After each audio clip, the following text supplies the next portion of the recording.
Single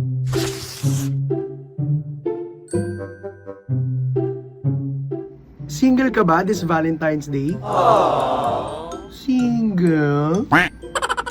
Huwag ka malungkot. Hindi mo naman kailangan malungkot this Valentine's Day. Alam mo kung bakit? Dahil meron akong tips para sa mga single.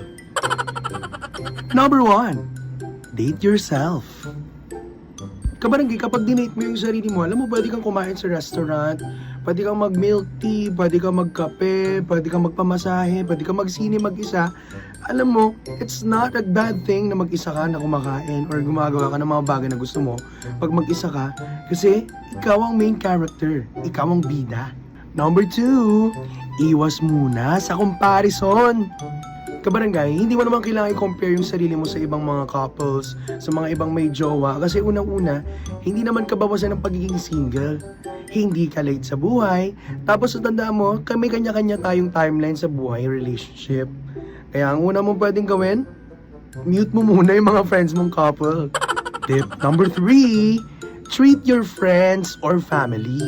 Ito kasi yung common misconception ng mga kabarangay natin when it comes to Valentine's Day na ito ay pang couple lang, pang mag-asawa, pang mag-jowa. Pero hindi po mga kabarangay.